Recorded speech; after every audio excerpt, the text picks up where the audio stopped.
रेहाना और रवि की शादी के वक्त रवि के पास कुछ नहीं था। रेहाना, तुमने मुझसे शादी करके एहसान किया है। मुझसे ज्यादा तो तुम कमाती हो। अरे तो क्या हुआ, एक दिन आएगा रवि कि तुम खूब पैसा कमाओगे। मुझे तुम पर पूरा विश्वास है। रवि और रेहाना खुद को स्टैंड करने के लिए पूरी मेहनत करते।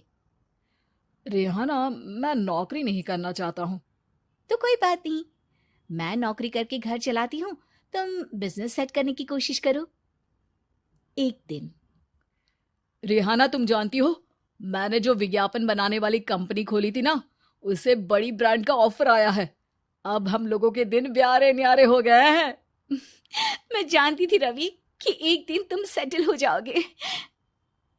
रवि का काम अच्छा चल जाता है। एक दिन वो रेहाना से कहता है, रेहाना, अब हम लोगों का बच्चा भी हो गया है। बहुत छोटा है वो। उसका ख्याल कैसे रखेंगे हम? कैसे क्या, मैं गांव से माँ को लेकर आ जाती हूँ। नौकरी से हाफ डे ले लिया करूंगी। अभी तो वो छोटा है, स्कूल जाने तक मैं मैनेज कर लूंगी।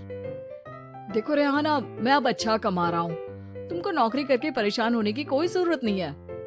अरे कैसी बात कर रहे हैं, मैं अपनी लगी लगाई नौकरी कैसे छोड़ दूं?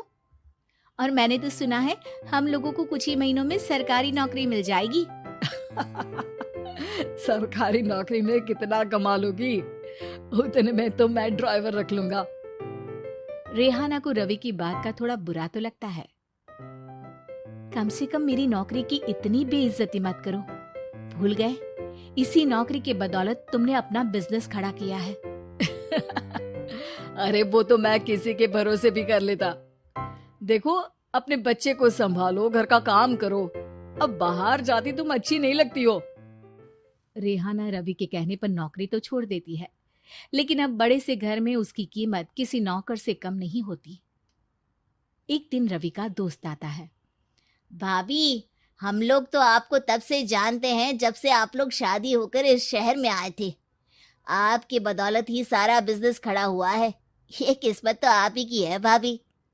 हाँ हाँ भाई, हमारी मेहनत तो कुछ है ही नहीं। अरे होगी, लेकिन भाभी की किस्मत के आगे कुछ नहीं। दोस्त वहां से चला जाता है, लेकिन रवि का गुस्सा सातवें आसमान में होता है। देखा कैसे बोल रहा था? अरे बिल्कुल अच्छा आदमी नहीं है ये। कैसी बात कर रहे हैं आप? प्रशांत भैया तो बहुत अच्छे इंसान है रवि। कैसे उन्होंने हमारे मुश्किल वक्त में हमारा साथ दिया था। अरे था पैसा तो साथ दिया, नहीं तो कौन पूछता है? रवि का व्यवहार पैसा आते ही अलग हो गया। वो बंदे को बंदा नहीं समझता। घमंड से घिरे रवि ने तो एक दिन हद ही कर दी। रेहाना, मैं अब तुम्हारे साथ नहीं रह सकता हूँ। क्या क्या बकवास कर रहे हो रवि? क्या कहना चाहते हो? और क्यों नहीं रह सकते तुम मेरे साथ? देखो, मुझे कोई और पसंद है, और उसने साथ रहने पर बस यही शर्त रखी है कि मुझे तुम्हें तलाक देना होगा। रेहाना, जो कि एक स्वावलंबी महिला थी, उसने बिना देर किए रवि को कह दिया, कोई इश्यू नहीं, मुझे पैकिंग में 4 दिन का वक्त लगेगा, लेकिन तब तक मैं तुम्हारे साथ नहीं रहूंगी। 4 दिन के लिए तुम कहीं और शिफ्ट हो जाओ, मैं घर से निकलूंगी तो बता दूंगी। रवि घर छोड़कर चला जाता है। रेहाना को दुख होता है, वो रोती है, लेकिन व्यवहार से स्ट्रांग रेहाना को पति के वापस आने का और उसे सबक सिखाने का पूरा भरोसा था। फिर एक दिन, अरे शुशिका, कब शादी करोगे तुम मुझसे? यार मैंने तो सोचा था तुम शादी से पहले मुझे विदेश लेकर जाओगे, महंगी कार दिलाओगे। अरे सब दिला दूंगा, लेकिन पहले मुझसे शादी तो कर लो। हाँ हाँ, क्यों नहीं। मैं कुछ दिनों के लिए अपने मम्मी पापा के पास जा रही हूँ और लोगों से अपनी शादी की बात करूंगी। अरे शुशिका, कैसे रहूंगा मैं तुम्हारे बिना? अब तो शादी ही होने वाली है हम लोगों की।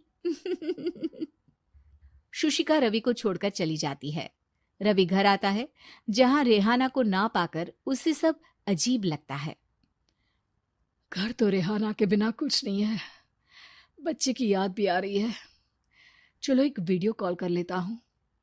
रवि रेहाना को वीडियो कॉल करता है, लेकिन रेहाना फोन नहीं उठाती। रात को सोते वक्त मन कर रहा है मुन्ने को गले लगा लूं। चलो कोई ना, शुशिका से शादी के बाद मेरे और भी बच्चे होंगे।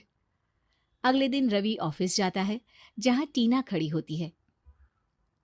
सर, आपने अपने नए ऐड के लिए मॉडल की रिक्वायरमेंट डाली थी ना, मैं उसी के लिए आई हूँ। रवि टीना को देखकर खुश हो जाता है। अब शादी हो गई है तुम्हारी? नहीं सर, बस अच्छा सा हैंडसम और अमीर लड़का देख रहे हैं मेरे मम्मी पापा। रवि के दिमाग से तो टीना को देखकर शुशिका का ख्याल भी खत्म हो जाता है। अरे यार, ये लड़की मिल जाए कितनी सुंदर है। शुशिका तो इसके आगे कुछ नहीं है। आ, अब क्या तुम्हें ऐसा नहीं लगता कि मुझसे मिलकर तुम्हारी ये खोज खत्म हो गई है? आप ना, आप तो 2 बच्चों की पापा लग रहे हैं। अरे नहीं नहीं, मेरी शादी तो हुई थी, लेकिन बीवी को किसी और से प्यार था, मुझे छोड़कर चली गई। खैर, टीना की दोस्ती रवि से हो जाती है, लेकिन 1 महीने बाद शुशिका रवि के पास वापस आती है। मेरे मम्मी पापा तुमसे मिलना चाहते हैं, लेकिन उन लोगों को ये मत बताना कि तुम पहले से शादीशुदा हो, और हाँ, शादी से पहले अपनी सारी प्रॉपर्टी तुमको मेरे नाम करनी होगी। अरे पागल, अब मैं तुमसे शादी ही नहीं करना चाहता। भला ऐसी लालची औरत से कौन शादी करेगा? तभी वहां टीना आ जाती है। रवि, ये पागल सी औरत कौन है? देखो, तुमने ही कह दिया ना पागल, तो पागल ही है। पता नहीं कौन है, कह रही है शादी कर लो, लेकिन शादी से पहले अपनी सारी प्रॉपर्टी मेरे नाम कर दो। बोल तो सही रही है। वैसे तुम जानती हो, मेरी एक सहेली है, उसके पति ने उसे पैसा आते ही छोड़ दिया, जबकि उसको खड़ा करने वाली ही मेरी सहेली थी। और मुझे भी भरोसा नहीं है। अगर मैं भी तुमसे शादी करूंगी तो तभी, जब तुम मेरे नाम अपनी सारी प्रॉपर्टी कर दोगे। अरे हाँ हाँ, क्यों नहीं, बिल्कुल कर दूंगा। रवि और टीना की शादी की तारीख तय हो जाती है। वो अपनी सारी प्रॉपर्टी के कागज लेकर शादी वाली जगह पर पहुंचता है, लेकिन वहां टीना आती नहीं। रवि टीना को मैसेज करता है। कहाँ हो? सॉरी, मैं तुमसे शादी नहीं कर सकती, मुझे तुमसे भी ज्यादा पैसे वाला मिल गया। रवि को गुस्सा आ जाता है। वो गुस्से से सारा डेकोरेशन तोड़ रहा होता है कि वहां रेहाना आ जाती है।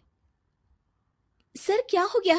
क्या डेकोरेशन पसंद नहीं आई आपको? अ, तुम यहाँ क्या कर रही हो? मैं यहाँ की डेकोरेटर हूँ। क्या आपको पसंद नहीं आई यहाँ की सजावट? रवि दौड़कर रेहाना के गले लग जाता है। मुझे माफ कर दो रेहाना। रवि रेहाना के गले लग जाता है और रेहाना टीना को थैंक्स का मैसेज करती है।